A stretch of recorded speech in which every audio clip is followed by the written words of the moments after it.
On this day last year, I was 8 weeks pregnant and I was headed to my first ultrasound. I was so excited.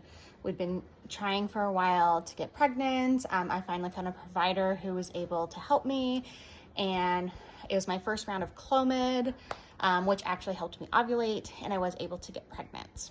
I was getting more and more pregnancy symptoms. I was having pregnancy constipation, a lot of breast tenderness, and my morning sickness was getting worse.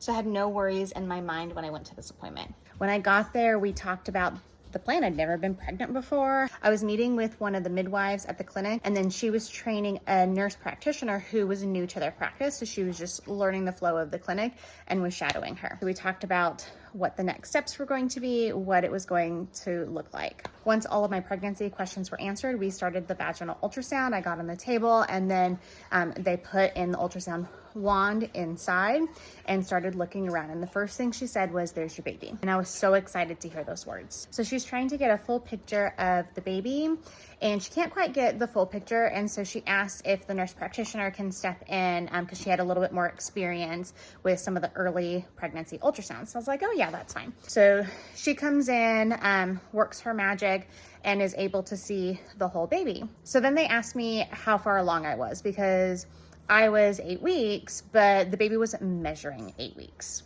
And sometimes people can actually not know when they ovulated, but because I was on my first round of Clomid, we knew everything.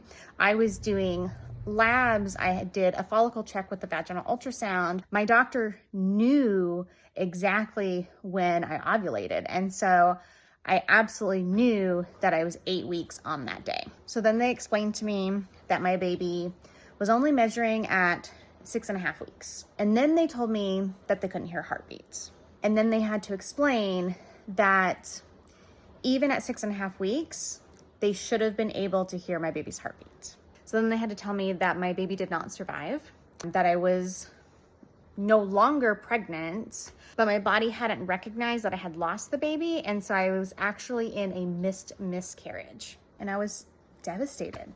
I sent a text message to my husband. He was at work, and I explained to him that the baby didn't have a heartbeat and I was having a miscarriage.